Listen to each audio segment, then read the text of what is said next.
Libre-échange de 9 à 10 heures sur RCN 90.7. Chères auditrices, chers auditeurs, bonjour. En direct sur RCN 90.7, l'émission Libre-Échange. Aujourd'hui, je reçois le docteur Aubrège avec un grand plaisir, car comme je vous avais promis au cours de notre nouvelle année 2013, on va voyager beaucoup. Aujourd'hui, on va partir sur le Bénin, mais aussi sur le Mali, parce que je reçois également mademoiselle Assita, je dis pas de bêtises, elle m'a repris 2 fois là, Touré, qui est d'origine du Mali, et le Mali qui fait partie de l'actualité. Alors j'en profite, je fais coucou à tout le monde, tous nos auditrices, tous nos auditeurs en France, mais on est écouté docteur sur l'Afrique, et notamment le Maghreb, mais l'Afrique noire aussi, puis sur d'autres continents. Voilà, donc c'était le coucou à tous, pour la dernière fois, meilleurs vœux. Aujourd'hui donc, docteur Alain Aubrège, vous menez une action, je veux dire, d'intérêt général des collectivités et notamment dans un pays qui s'appelle le Bénin. Est-ce que, au travers d'une association, donc votre association, elle s'appelle l'association Gamia. Gamia. Qu'est-ce que ça veut dire, Gamia ? Oui, alors l'association Gamia, effectivement, le nom de l'association ne donne pas son objet. L'association Gamia, c'est une association qui s'occupe de la promotion de la santé auprès des populations africaines. Il se trouve que nous intervenons pour l'instant uniquement au Bénin, mais pourquoi pas un jour dans d'autres pays d'Afrique. Alors Gamia, c'est tout simple. Gamia, c'est le nom d'un village du nord du Bénin où nous nous rendons régulièrement depuis maintenant 3 ans.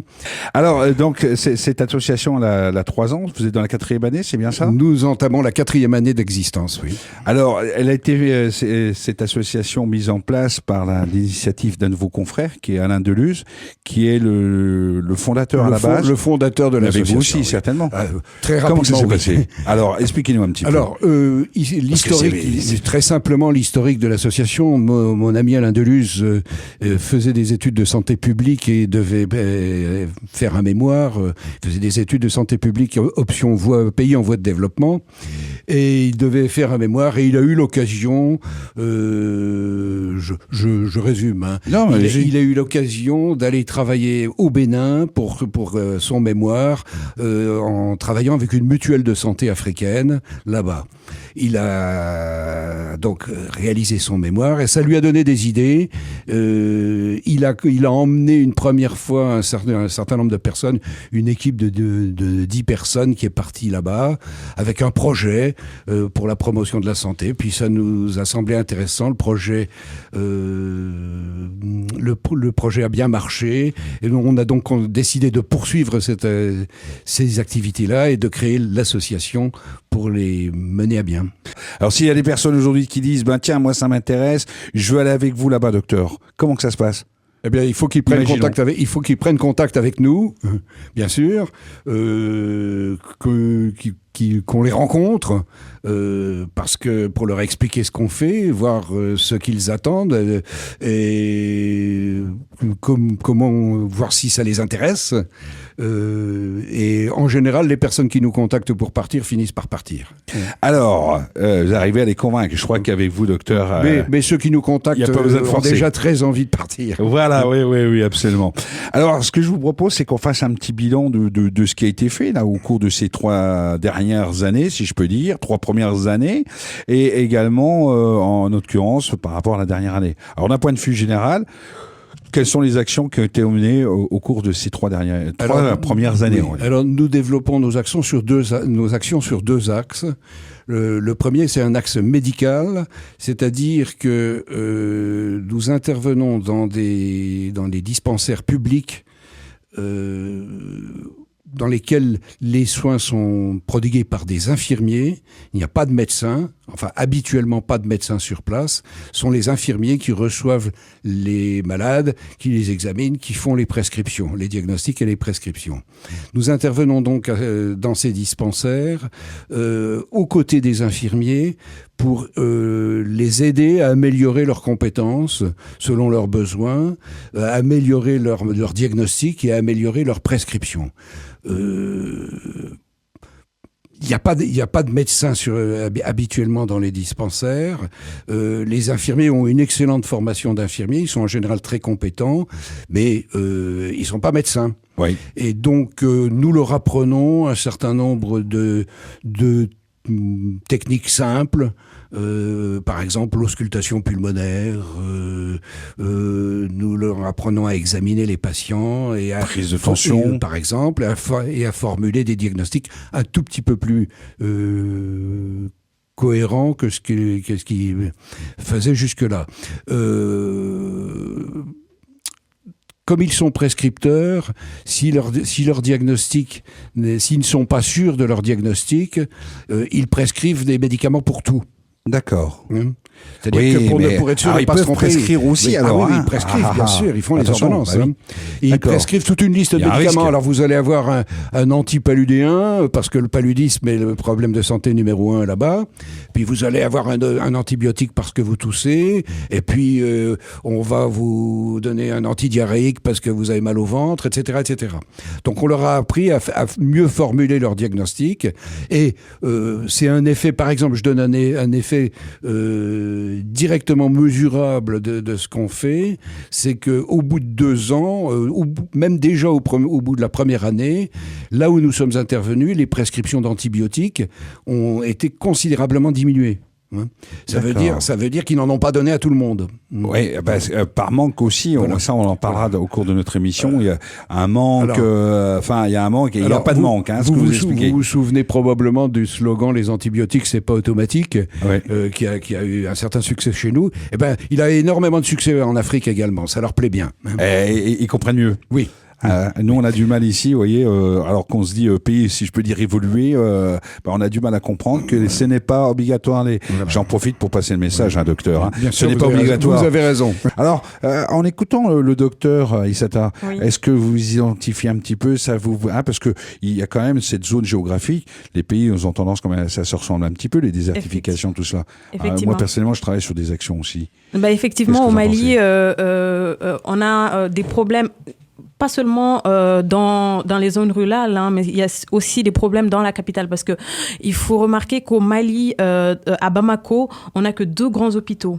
Pour toute la population, c'est vraiment pas évident. Donc, et on a des hôpitaux privés, mais le problème, c'est que la population lambda n'a pas les moyens de se faire soigner dans ces hôpitaux-là. Donc, on est vite confronté à des problèmes financiers et à des problèmes de médecins. Ouais, pas peur, et de médecins. Ouais. Et aussi de en manque de médecins. En manque de médecins, parce que souvent, la prise en charge n'est pas immédiate. Il y a des gens qui arrivent avec des cas assez graves, mais il y a une attente qui est très très longue. Et récemment, il y a un problème aussi qui se pose, c'est qu'au Mali, c'est qu'on n'a pas connaissance de tout ce qui est sécurité sociale. Donc, il y a eu des problèmes en 2011, fin 2011, 2012. La couverture sociale. Parce que la population... L'accès aux soins, les médicaments. Voilà, l'accès aux soins. Qu'on retrouve certainement aussi, sur le Bénin. Oui, bien sûr. Oui, au Bénin, il n'y a pas de sécurité sociale. Ça existe uniquement pour les fonctionnaires. Il n'y a pas de sécurité sociale. Cependant, il y a un projet de développer dans les années qui viennent une assurance maladie pour tous. D'accord. Un projet gouvernemental. Nous avons une deuxième action. Alors cette action est menée par les médecins de l'association qui partent. Oui. Nous avons un deuxième axe que nous faisons ça en même temps, au cours de la même mission. D'autres personnes se chargent de former des relais communautaires qui vont dans les villages pour donner des messages de prévention des maladies les plus importantes. Nous sommes intéressés évidemment au paludisme, aux maladies comme le choléra à transmission orofécale, et nous prévoyons de nous intéresser aux maladies sexuellement transmissibles. Oui, mais c'est quelque chose d'important. Ça, c'est à la demande de nos partenaires béninois, oui. Parce que nous travaillons en partenariat avec une mutuelle de santé béninoise. Nous travaillons avec eux, et ce sont leurs propres relais qui vont dans les villages. C'est-à-dire, ce sont des gens des villages qui sont, en général, qui savent lire, écrire, et qui vont organiser des séances de formation dans les villages reculés, là où il n'y a pas de centre de santé. Et pour cela, ils utilisent du matériel pédagogique sous forme d'images que nous leur apportons, que nous avons fabriqué ici même à Nancy, parce que nous avons la chance d'avoir 2 dessinateurs de talent dans notre association. Nous leur emportons des images qui ont été construites à partir de leurs désirs, de leurs souhaits, ils nous donnent leur avis sur la façon de représenter les choses, et nous leur apportons le matériel qui est utilisé dans les villages. Parce que dans les villages, une grande partie des populations ne savent pas lire. Et puis, au Bénin, on parle 25 langues différentes. 25 langues différentes. 25 langues différentes. Wow. Même si certaines sont dominantes dans certains villages, les gens ne se comprennent pas forcément toujours. Donc, on utilise le langage par image, le langage visuel. Oui. Alors, ces relais communautaires nous les formons à l'utilisation de ce matériel, tout simple, et ils vont dans les villages organiser des séances de formation, et nous avons eu l'occasion d'assister un certain nombre de fois à des séances de formation dans les villages. Ça nous fait extrêmement plaisir de voir ça, parce que c'est quelque chose d'inoubliable. Tout le village rassemblé sous un grand arbre, avec les notables, le chef, le maire du village, la population. Ils participent, ils posent des questions, ils s'intéressent. Ça se termine. Alors, vous avez des traducteurs, si je peux me permettre, non, docteur? Ce sont eux qui font ça. Ce sont eux. C'est eux-mêmes. Donc, oui, mais je veux dire, pour se faire comprendre qu'il y a des messages. Avec nos relais communautaires, nous parlons français, ils comprennent le français. D'accord. Mais pour bien comprendre. Mais ce sont eux ensuite. Alors, c'est-à-dire que eux vont retransmettre ce qu'on fait, et la plupart du temps, par exemple, en bariba, qui est la langue qu'on parle le plus dans cette région-là. Ils reproduisent en bariba. D'accord. Et ça se termine toujours par des chants. Ce sont des relais. danses. Ces personnes sont des relais pour pouvoir toucher toute la population.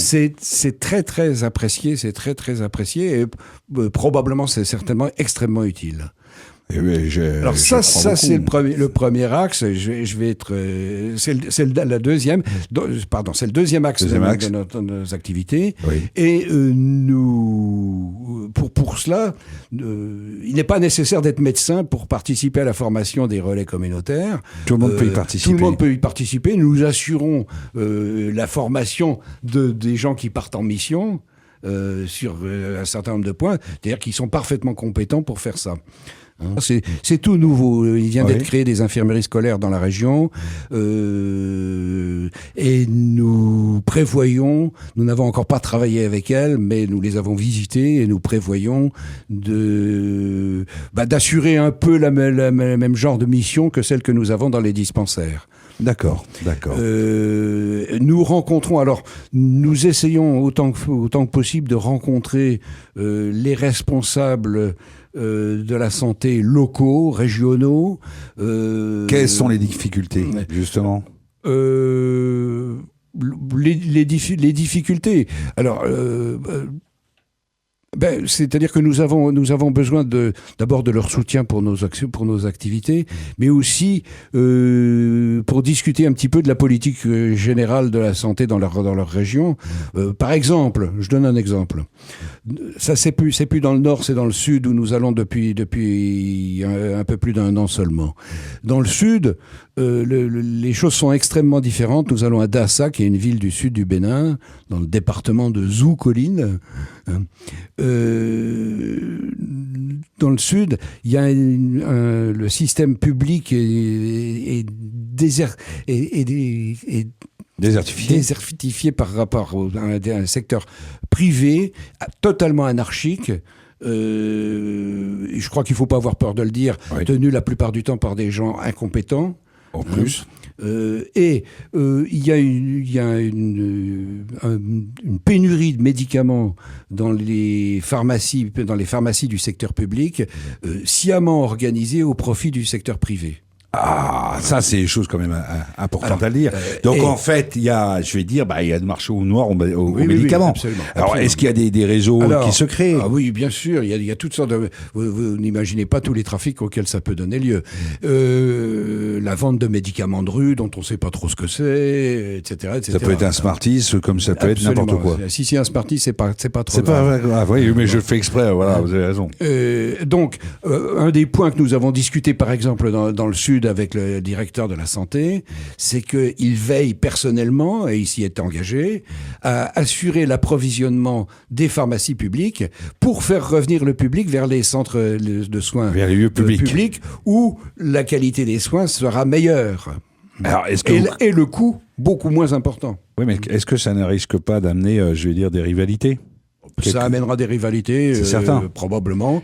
Donc il faut être extrêmement prudent. Il faut. Ouais. C'est pour ça que d'abord c'est pour ça que nous ne pouvons pas travailler seuls et que nous travaillons avec des Béninois, avec les responsables des mutuelles qui sont insérés dans la population, qui connaissent bien et qui nous guident. L'objectif de notre association, c'est pas d'apporter sur place du matériel ou des médicaments, parce que bon, c'est très louable de le faire. Mais expliquez les raisons. Quand on apporte des médicaments, par exemple, on les apporte, on les donne, même si on sait comment ils sont utilisés. Une fois qu'il n'y en a plus, il n'y en a plus. Oui. Et que on peut imaginer que ça n'a pas servi à grand-chose.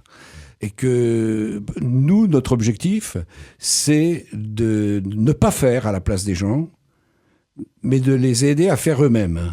Ça, c'est un peu, je vais dire, comme a dit Confucius, je pêche pour toi, je te nourris un jour, je t'apprends à pêcher, je te nourris à vie. Le but, c'est de les accompagner, les aider, mais pas se substituer à eux. Vous n'avez pas lu le premier bulletin de notre association, la phrase de Confucius était dedans. Voilà. Écoutez, j'ai pas pu, là, effectivement, j'ai pas eu le temps de tout lire, là, mais, on se rejoint, c'est bien. Ouais, nous sommes sur la même lignée d'état d'esprit, effectivement. Alors, dessus, moi, j'imagine que justement à Issata, vous vous retrouvez un petit peu par rapport à ce que dit là notre docteur. Je dirais pas que c'est exactement pareil au Mali, le système de pharmaceutique, mais je sais que comme on l'appelle chez nous communément, pharmacie par terre, c'est beaucoup développé, c'est-à-dire les gens n'ont pas accès aux médicaments dans les pharmacies, donc du coup ils se prennent pas la peine d'aller voir les médecins. Donc quand vous dites par terre, c'est au supermarché, voilà, c'est ça. Pour expliquer à nos auditrices, nos auditeurs. C'est dans la rue, en fait. C'est monsieur et madame tout le monde qui s'autoproclament médecin. Et tu viens, tu lui demandes, la personne qui vend les médicaments te demande t'as quoi? J'ai mal à la tête, j'ai des courbatures. C'est elle qui dit quel médicament te procurer. D'accord. Donc en fait. Est-ce que ça marche? J'ai pas essayé. Et l'entourage, qu'est-ce qu'ils en pensent? Il y a des gens qui disent que ça marche. Ouais. Ça marche. Mais après, on ne sait pas la provenance de ces médicaments. C'est ça le problème. C'est comme, je suis entièrement d'accord, hein, mais c'est comme avec les placebos. Ouais, je veux dire, c'est le psychologique qui est important aussi. Pour un docteur, vous me direz ce que vous en pensez, mais ce qui est important, quelle que soit la maladie que nous ayons, avant tout, c'est que le patient, et là je travaille aussi sur ce sujet-là, c'est que le patient croit aussi en lui, croit à la guérison, et puis il y a tout l'environnement autour qui est important dans lequel le patient se trouve. C'est pour cette raison qu'il y a des actions qui sont menées aussi pour les enfants dans les milieux hospitaliers que j'encourage. Ça le met dans les meilleures dispositions, et c'est pour cette raison que la guérison, ça encourage à la guérison, ça aide à la guérison. Alors, le médicament de rue, allez-y, docteur. Vous avez appelé ça le médicament? Pharmacie par terre. La pharmacie par terre. J'aime bien l'expression, c'est exactement ça. Là-bas, c'est le médicament. Au Bénin, c'est le médicament de rue ou les médicaments des bonnes femmes, parce que ce sont des bonnes femmes qui les vendent sur les marchés. Parce qu'on a peut-être plus confiance à une femme qu'à un homme, peut-être aussi. Oui, peut-être, je sais pas trop. Ça donne lieu à d'énormes trafics. Ça donne lieu à d'énormes trafics. Alors, il faut savoir, les gens se tournent vers ça parce que les médicaments, ils n'ont pas toujours facilement accès à des soins. Oui. Quand il faut faire 15 ou 20 kilomètres de piste pour aller au dispensaire... c'est la solution la plus facile, on va dire. C'est pas forcément facile de se La moins rendre au chère. dispensaire à pied ou en moto. Et la solution de facilité, c'est d'aller acheter les médicaments dans la rue. Alors ça, c'est un des messages très importants que nous faisons passer. Surtout, quand vous êtes malade, n'allez pas acheter de médicaments, de médicaments sur le plancher, par terre. Hein. Alors, ça permet aussi, chez nous, de faire comprendre certaines choses, parce qu'en préparant l'émission, on parlait, la moyenne, on paie, il y a à peu près 60% des médicaments en France qui sont gaspillés parce que, on parlait des antibiotiques, tout à l'heure, la personne, elle va mieux au bout de 2 jours de prise de médicaments, on arrête les médicaments, alors qu'il aurait fallu continuer quand même la prescription, qui sont pas pris là, donc il y a un énorme gaspillage. Alors justement, je vous disais, mais c'est quand même dommage qu'il y ait ce gaspillage-là et qu'on puisse pas en faire participer, profiter certaines populations. Oui. Alors, ça serait une bonne idée si on était sûr de la destination de ces médicaments et surtout s'il y avait un suivi, une continuité. Justement, voilà. Vous parliez de la traçabilité, docteur. Oui, alors, par exemple, si c'est pour qu'il se retrouve par terre, c'est pas intéressant. Et c'est malheureusement probablement très souvent le cas. Il est beaucoup plus intéressant d'encourager les gouvernements africains, mais aussi les firmes pharmaceutiques, à acheter, que les Africains achètent eux-mêmes des médicaments génériques, bien sûr, auprès des fabricants à des tarifs raisonnables pour eux, et on assure le suivi de leur distribution et de leur utilisation. Exactement, ça existe au Mali parce qu'il y a l'exemple même, il y a l'hôpital du Pongier qui travaille maintenant en collaboration avec une famille de médecins, si je peux les appeler ainsi, parce que c'est de la médecine traditionnelle. Ils traitent tout ce qui est fracture des os et puis tout ce qui est lié aux os. Mais c'est des gens qui sont assez compétents dans ce domaine parce qu'il y a des gens maintenant, ils vont même plus à l'hôpital, les résultats sont là. Donc ce qui fait que il y a l'hôpital même qui fait appel à leur savoir pour aider la population dans leur traitement. Il y a un rendez-vous, il y a une queue interminable dans leur rue. Quand tu vas, les gens, ils prennent même plus la peine d'aller à l'hôpital. Ils vont directement dans leur famille pour se faire traiter de tout ce qui est tout ce qui est fracture. Et parmi tant d'autres, il y a d'autres médecines, il y a des médecins traditionnels dans tout ce qui est traitement d'hémorroïdes. Il y a des gens qui se disent spécialistes. Après, c'est à vérifier. Oui. Pour le résultat, là, je vois. Docteur Obrège, oula, attention. C'est à vérifier tout ça, mais ils se disent spécialistes dans le traitement de certaines maladies. Et alors justement, on sait qu'actuellement la situation au Mali, elle n'est pas évidente. Vous y êtes allé il y a pas longtemps, vous m'avez dit. Oui. Vous allez bientôt y retourner. Vous avez vécu, et ça pourrait faire partie, si vous voulez, d'une autre émission ensemble. Mais pour nous dire un petit peu aujourd'hui l'état actuel des choses. Je parle pas d'un point de vue politique, mais je veux dire sanitaire. Comment que ça se passe? Il y a des dégâts quand même, non? Il y a des dégâts au nord du Mali. En fait, je vis à Bamako, mais je suis originaire du nord du Mali. Donc, on a de la famille là-bas. C'est intéressant, voilà. Donc, on a de la famille là-bas et l'accès aux soins, c'est plus ça. Parce qu'ils ont tout cassé, les islamistes. Ouais. Ils ont tout cassé. Donc, la population ne se donne même plus la peine d'aller faire quoi que ce soit parce qu'ils sont prisonniers. Puis ils flippent. Ils n'ont pas de moyens financiers. Et donc, ils restent chez eux. Ouais. Actuellement, rien ne se passe dans le nord du Mali. C'est un fléau actuellement parce que le sida, il y en a au Mali. Il y a actuellement certaines campagnes de communication quand même qui sont faites au niveau national, mais ça ne règle pas tout le problème. Parce que tout le monde n'a pas une télévision ou une radio. Tout le monde n'a pas de télévision, tout le monde n'a pas de radio. C'est vrai que ça commence à évoluer ces dernières années. Ils commencent à avoir... parce qu'ils n'ont pas les moyens aussi d'avoir des télévisions. Je dis pas à Bamako. À Bamako, ça commence à aller. Tout le monde peut écouter la radio. Mais dans les zones ruraux, ils ont pas des télévisions, ils ont pas des radios. Ils savent pas, en fait, quel danger ils courent réellement s'ils font pas les protections qu'on leur demande de faire. Donc, c'est vraiment demander aux autorités d'aller plutôt... Certes, les campagnes, c'est nécessaire, mais d'aller dans le fond du problème et d'aller plus loin pour qu'un large public soit précaution, voilà, informé. Précaution. Alors justement, docteur Aubrège, est-ce qu'il n'y a pas aussi le phénomène avec cette partie, je vais dire, vente illicite à côté sous le manteau, enfin... Comment vous disiez tout à l'heure? Pharmacie par terre. Par terre, la pharmacie par terre. Est-ce qu'il n'y a pas une désinformation en disant, bah tiens, je te donne ça, tu seras vacciné contre le sida, n'aie pas peur, la désinformation? Alors oui, bien sûr, on rencontre régulièrement des propos de ce genre-là. Hein. Donc il faut faire très attention, et ça fait partie justement de l'éducation et de la promotion pour la santé. Oui. Alors au Bénin, il y a du sida, bien entendu, comme dans tous les pays du monde. Oui. C'est variable selon les régions, mais ça constitue néanmoins un problème important. Il y a des campagnes qui sont menées auprès du public, des campagnes, des affiches, des séances d'éducation, etc.